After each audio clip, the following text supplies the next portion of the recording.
dalam pikirannya ini nikmat, ini cukup, sugih, kaya. Tapi ketika dalam pikirannya ini kurang, miskin nih orang itu. Jadi kalau kamu pengen jadi orang kaya, rubah dulu mindsetmu, pikiranmu rubahan, sugih aku. Orang dulu kan begitu, nyantai, mangan ramangan sementing kumpul, sugih. Saya kira mbak diwali, ya kumpul rakumpul sementing mangan. Sehingga sibuk cari makan, gak sempat kumpul dan gak bisa makan. Ironisnya orang zaman sekarang katanya pergi mau cari nafkah, cari harta buat makan. Tapi gara-gara kerja gak sempat makan. Ironisnya orang zaman sekarang pergi kerja katanya mau cari nafkah untuk bahagiakan keluarga. Tapi gara-gara cari nafkah gak pernah sempat kumpul bahagia dengan keluarga. Sing waras sing di. Ini unik tapi memang itulah fakta yang terjadi. Paham sampai di sini? Jadi kalau kita punya dua kalimat syahadat, asyhadu an la ilaha illallah wa asyhadu anna Muhammadar Rasulullah, la ilaha illallah Muhammadur Rasulullah SAW, kita orang yang paling kaya di jagat raya. Cuman sabar hidup sebentar, urip ki sedilu dan enggak harus 60 tahun, mungkin kamu tuh 40 tahun ya udah berangkat pindah swarga kok. Jadi pilih mana, 40 tahun atau 60 tahun? Loh ya toh ya. Ya memang kan nggak bisa milih ya. Kecuali kalau nanti amalnya banyak, ya niatnya panjang umur, biar amalnya banyak. Tapi kalau susah amal banyak, ya minta aja kalau hidup itu lebih baik buatku, hidupkan aku ya Rob. Kalau mati itu lebih baik untuk dunia dan akhiratku, matikan aku. Itu kan bahasanya orang yang memang pede, pengen hidupnya itu untuk akhirat. Cuman saya nggak baca doa itu saya, belum baca. Saya masih, ya Allah panjangkan usiaku dalam segala kebaikan, kenikmatan, ketaatan, keriduan gitu ya. Masih begitu, itu doa buat level yang next level, orang-orang yang pangkatnya luar biasa. Kita masih yang biasa saja. Boleh dilanjut? Itu kan doa yang diajarkan Nabi SAW untuk orang-orang yang memang sudah paham itu. Dirinya dalam fitnah, dirinya dalam hal yang tidak nyaman untuk hidup. Lanjut? Ya, yang kedua, nikmat yang untuk mendapatkannya bisa pakai uang. Ya, mendapatkannya bisa pakai uang. Maksudnya begini, walaupun kehilangan uang, kita mau dapat nikmat itu. Ya, kita mau dapat nikmat itu. Tapi walaupun kita kehilangan semuanya, belum tentu kita bisa dapat nikmat itu. Mesti rodok teka-teki ya. Apa itu? Sehat. Afiah, sehat. Nikmat sehat itu kan jenengan dapat tanpa beli tadi. Betul? Dapat gak pakai beli. Nah kalau nikmat sehatnya lagi pergi, namanya apa? Sakit. Nah untuk dapat sehat gimana caranya? Bayar. Bayarnya namanya apa? Berobat. Maka orang yang sakit kalau pengen sehat, dia akan rela menghabiskan duitnya demi dapat sehat. Betul? Ya kalau sakitnya ringan, mungkin keroan, ya bayar wedang jahe, alhamdulillah sehat. Tapi kan tetap upaya ya, keroi, wedang jahe, sehat. Nah, tapi kalau pas ada orang kaya raya, duitnya itu 5 triliun. Ojo nanggung-nanggung, sisa akeh. Duitnya 5 triliun. Kebetulan kena penyakit lumpuh total, kedep aja nggak bisa. Na'udzubillah min dzalik. Sugih pol, suatu hari jalan kepleset, gak bisa ubah. Kedep aja enggak bisa. Belalak ini. Ya, belalak aja. Cuman dia sudah, namanya juga orang pinter. Sudah tulis wasiat kepada manajernya gitu ya. Kalau sesuatu terjadi pada saya dan saya sakit, ya dan saya sakit, seluruh harta saya harus digunakan untuk pengobatan saya. Ahli warisnya semumet mantek gitu, cekot. Bahkan ahli warisnya mungkin kerja sama manajernya, apa nggak bisa dipercepat tuh ya. Na'udzubillah min dzalik. Dia sudah memikirkan kalau sakit, harta saya habis nggak apa-apa, yang penting saya sehat. Berarti harganya sehat itu mahal atau murah? Mahal atau murah? Lah kamu nggak pakai minta dikasih sehat, kok cek kroso melarat, menungso model apa iki? Paham enggak? Saya dikasih sehat, kok belum bisa bahagia, belum bisa merasa kaya, muslim, mukmin, sehat, ora seneng tambah Rasulullah. Masya Allah, gangguan jiwa tingkat tinggi saudara-saudara. Paham? Jadi nanti kalau ada seorang istri sehat, mukminah, terus kok sambat sama suaminya, Mas, hidup kok di rumah kontrakan macam ini. Hidup macam apa yang kita jalani? Gangguan jiwa itu. Tapi ojo ngomong ngono kowe. Dek rawaras, kowe ojo ngomong ngono. Jangan, cukup potongkan video ini, setelkan kepadanya. Rampung HP-mu di pesawat ning awakmu. Bukan begitu cara penanganannya, bukan. Ajak ke majelis. Ya, ajak ke majelis. Biar nanti pola pikirnya berubah. Ya memang ada proses. Ada proses. Nah, ini dua nikmat yang manusia lupa. Nikmat iman dan nikmat sehat. Hanya orang yang gak sadar dikasih Allah kekayaan yang luar biasa. Makanya kalau naudzubillah min dzalik seseorang gak mensyukuri nikmat ini, nikmat iman dan sehat gak disyukuri, sama Allah dicabut itu. Dan Allah nyabutnya itu sifatnya mengingatkan. La in syakartum la azidannakum wa la in kafartum inna adzabi lasyadid. Kalau syukur aku tambah, kalau kufur ingat azabku pedih. Gak langsung dicabut, disuruh ingat dulu. Nah, ingat tuh misalnya kasih sakit-sakit ringan ya. Ya biar ingat. Sholat kok nggak iso khusyuk.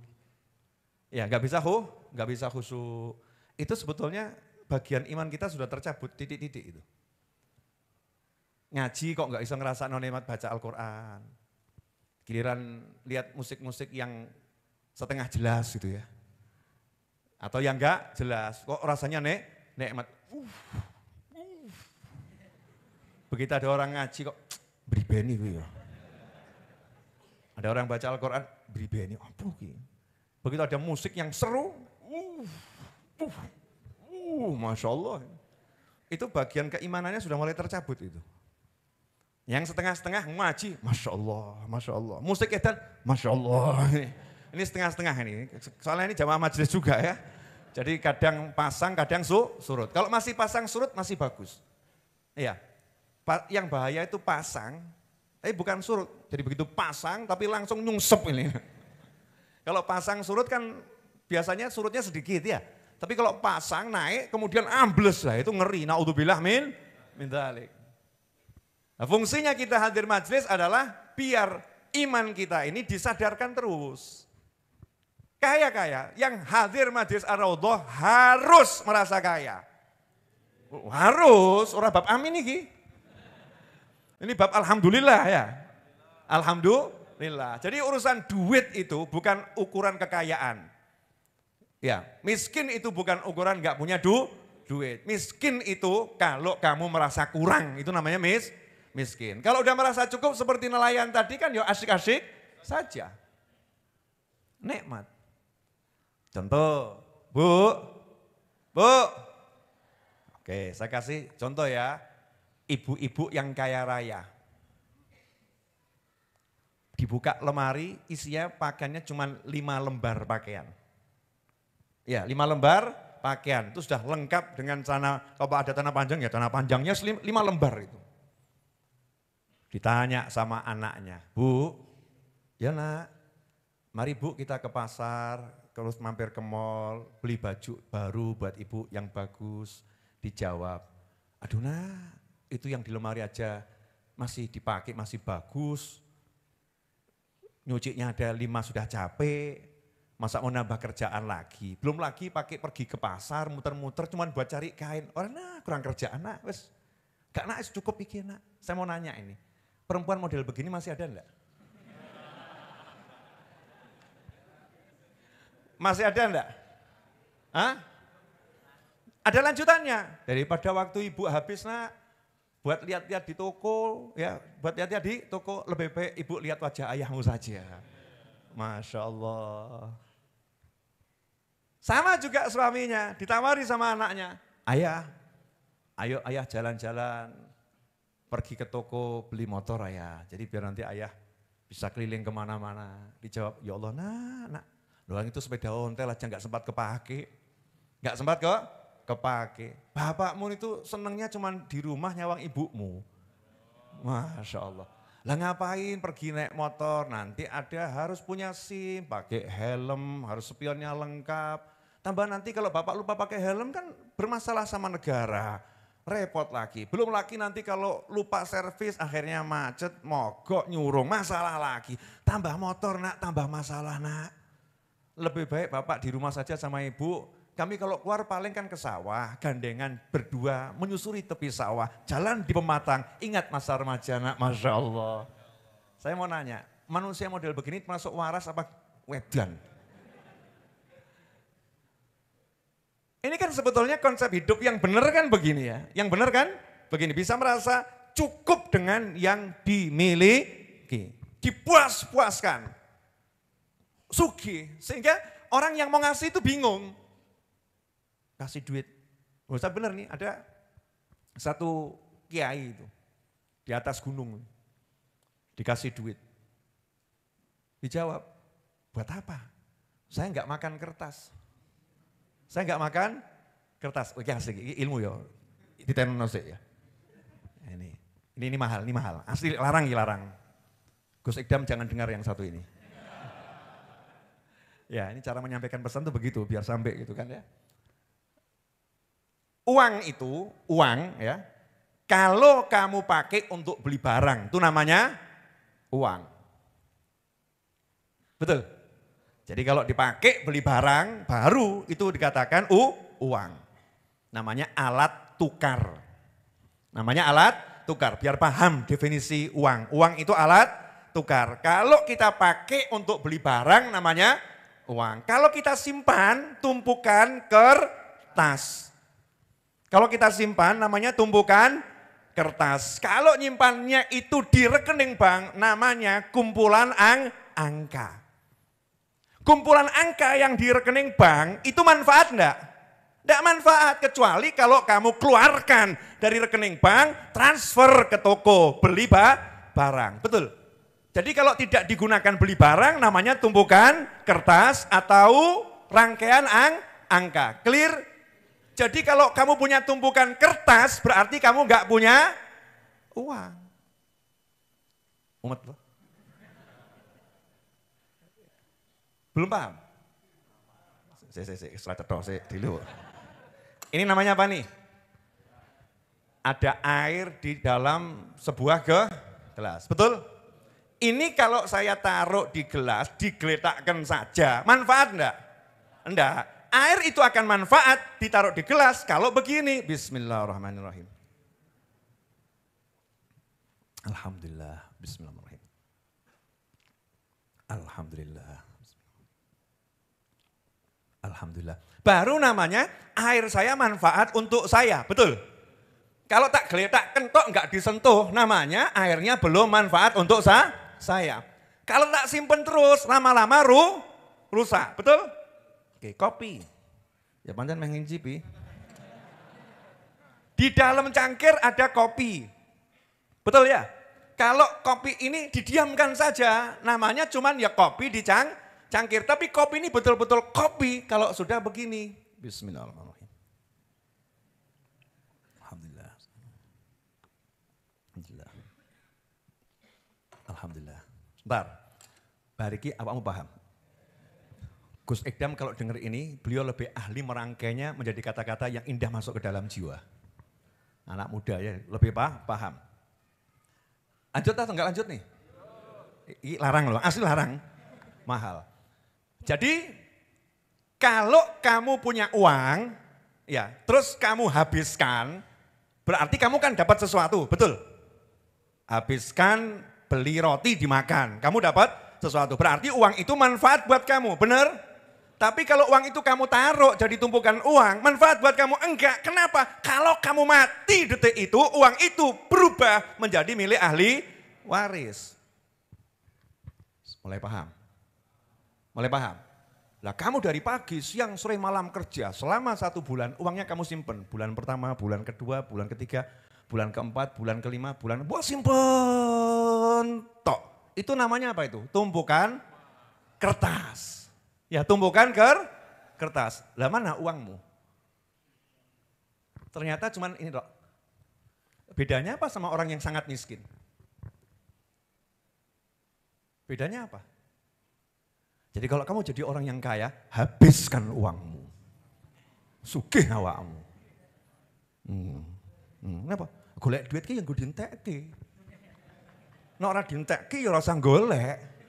Betul kan? Wiji ono kok golek, namanya kurang kerjaan. Wong edane paham iki. Loh, logis atau enggak logis? Logis atau enggak logis? Contoh, kamu beli roti untuk apa? Dimakan. Kalau kamu beli roti, kamu tumpuk terus enggak kamu makan. Terus kamu keluar beli roti lagi, tumpuk enggak dimakan. Keluar beli roti lagi, tumpuk enggak dimakan. Kamu waras atau gendeng? Waras atau gendeng?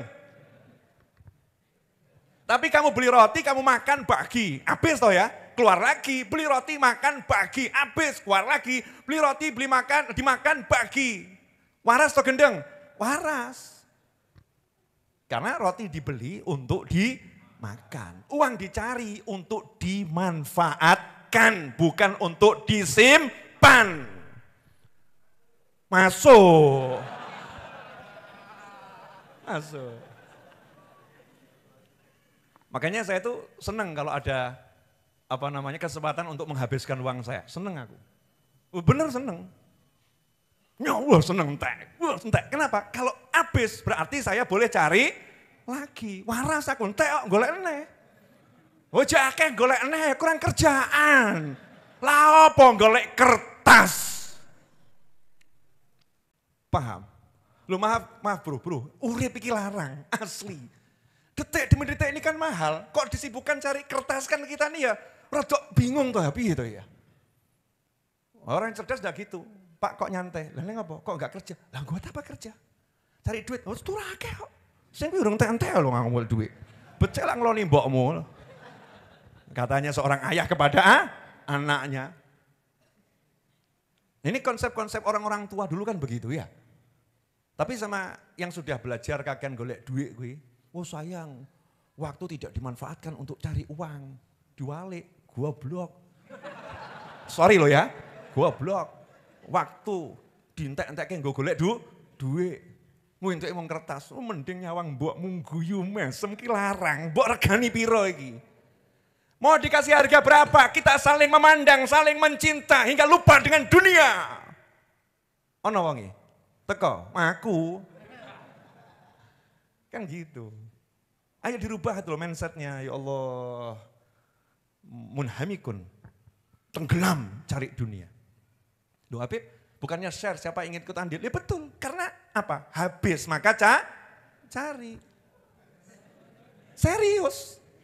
Karena habis maka cari. Kalau enggak habis saya enggak akan cari. Lah ngopo mumet share siapa ingin ikut andil kurang kerjaan. Kan penak ngajar nggak ada tulisan begitu, itu kan ganggu saya tulisan-tulisan itu, asli ganggu. Bener itu ganggu. Keindahanku tercoreng dengan tulisan siapa ingin ikut andil 4 hari lagi, aduh. Ganggu. Tapi harus dilakukan, karena memang harus cari, ya karena habis, harus bayar. Paham enggak? Itu konsepnya dunia tidak ada dalam hati. Begitu, jadi hidup tuh enak. Hidup itu enak, orang kagetan. Kagetan. Masya Allah. Nyantai-nyantai saja. Saya lagi share, barusan tadi share ke beberapa orang sih, nggak tak share umum gitu. Karena di share umum juga belum tentu laku, tinggal sini gitu kan. Udah tak coba beberapa kali di share, aku setengah share gak laku-laku gitu ya. Masya Allah. Tablet saya mau saya jual 21 juta, tablet. Spek tinggi, ya mau tak jual 21 juta. Kenapa? Karena saya pengen nanti syukuran saya, kan tanggal 7 harus lunas ya.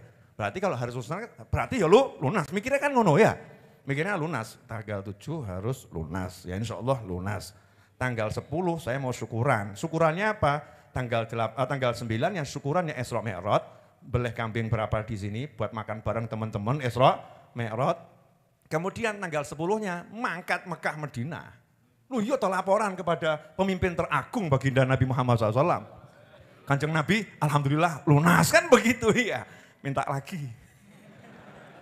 Loh iya, karena proyek masih ada. Karena judulnya tekno, hurung entek, kudu ono. Jangan tekno, wes entek terus ono, rena kui. Paham enggak maksudnya? Tekno, hurung entek, wes ono. Habiskan, sebelum habis sudah ada. Beda dengan tekno, wes entek, engko ono. Berarti habiskan, setelah habis nanti ada. Nggak enaknya gimana yang kedua? Yang kedua berarti merasakan habis. Aku mau. Rakyat yang jeno didik kan lho ya. Paham? Apa? Tekno tok sing diiling. Oh kadang ini, Masya Allah tuh mbak-mbak itu. Mohon maaf tuh. Mau makan enak saja jual gelang mikir 3 tahun. Eman-eman. Kenang-kenangan pernikahan. Saya mau berangkat haji, gelang lamaran saya untuk nikah dulu. Istri saya mau berangkat haji, dol gelangmu. Dol, karena cinta bukan sebongkah gelang, tapi cinta ikatan jiwa dalam hati yang mengakar abadi hingga surga nanti. Oh coba berdoa, awas ya. Gelang tuh kalau hilang gampang, duit-duit toko meneh, kan begitu. Entek, ono gitu loh ya. Oke, burung entek jaluk ono, kentumpo gak ketoan. Gak kelihatan, gak tahu rasanya nikmat. Mantuk-mantuk, paham gitu ya. Allahumma mudah-mudahan paham. Clear? Dah ini sekarang pelajaran hakikat dan syariat untuk nutup ini. Ilmu dari almarhum Guru Muhammad Zaini bin Abdul Ghani, Martapura, Musola Ar-Raudhah Sekumpul. Yang dikenal dengan panggilan Guru Zaini, Guru Ije, Abah Guru Sekumpul dan lain sebagainya. Saya dulu bertemu dengan beliau semasa hidupnya. Ya bertemu, ya cium tangan, ya ikut hadir majelisnya. Nah terakhir-terakhir ini kok saya sering di YouTube, HP saya itu muncul beliau ya, muncul sendiri gitu. Ya, waktu scroll muncul tiba-tiba ya. Nah ada satu nasihat yang bagus yang mau saya sampaikan malam hari ini. Mudah-mudahan berkah dan manfaat, amin. Nanya ya, boleh nanya. Pernah enggak kecewa? Ngaku ngono ngaku. Pernah enggak kecewa? Pernah enggak merasa dikecewakan? Pernah enggak merasa kecewa teramat dalam? Pernah enggak? Oke, tanda kamu enggak ridho sama aturannya Allah Ta'ala.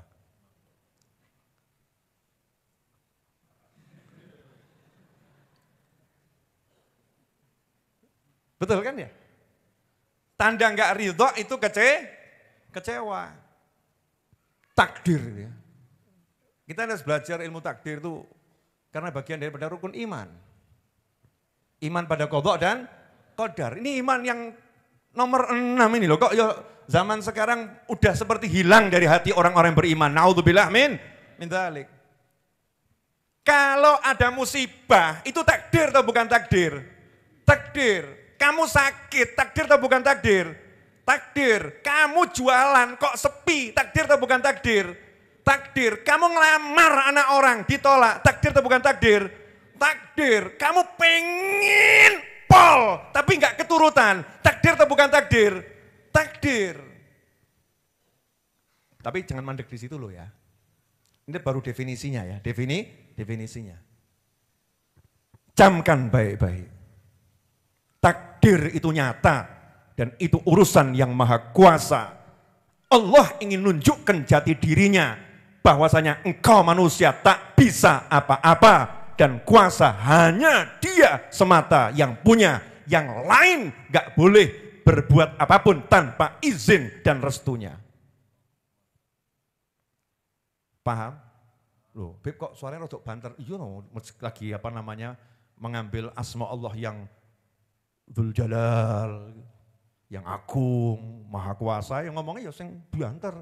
Jangan Allah maha kuasa, ya ora cetha. Bab kuasa-kuasa ya harus ngegas gitu ya. Nah bab cinta kan ya lain lagi. Lanjut. Nah, begitu kamu mau beli barang, kemecer nih ya, barang satu-satunya, barang yang bagus. Barang yang bagus. Barang ini mau kamu beli, Ternyata yang punya nggak mau jual. Padahal kamu punya duit. Gregetan apa orang gregetan? Gemes atau nggak gemes? Saat itulah kamu lupa bahwasanya kamu bukan siapa-siapa. Ada Tuhan yang mengatur segala-galanya. Duitmu nggak ngaruh baginya. Terus mau rampok menunggu. Mbok maling. Mbok pepet no tembok wongi. Orangnya kamu pepetkan tembok, terus mbok kei bedil mbok ancam. Dol apa ora? Pepetkan tembok, ayo jual barangmu, awas gak mau jual sama saya, apa begitu? Kan enggak. Kamu tawar, berapa harganya? Saya akan carikan bagaimana caranya agar barangmu itu kejual ke saya. Pokoknya apapun yang kamu mau saya turuti. Dengan satu kata jawabannya, tidak saya jual. Lapo awakmu. Ayo lapo awakmu. Sapa Tuhane? Makanya jangan sok. Jangan gaya, jangan merasa punya kuasa. Enggak punya apa-apa kita ini. Ini contoh kecil loh ya. Kalau udah begitu orang sekaya apapun kan jadi lemes ya. Kenapa lemes? Karena sombong dengan dirinya, merasa memilikinya. Tapi beda orang yang sudah kenal Tuhannya. Duit akeh, kuasanya luar biasa, nawar barang. Mas, ini saya beli ya mas. Berapapun saya bayar. Maaf Pak, tidak saya jual. Oh ya wis, urung rezeki. Tanya itu yang jualan, Bapak kok responnya santai saja, belum rezeki? Ya memang belum rezeki. Karena yang menggerakkan hatimu itu menjual atau tidak bukan uang saya, tapi yang maha kuasa. Kaget sing arep sing duwe barang, kita wali iki. Oh kita wali, tuku orang gue duit kok. Beli gak pakai duit dia. Loh maksudnya gimana? Loh iya. Uang saya ini tidak bisa menggerakkan benda dan hati kecuali diizinkan oleh ilahi Rabbi.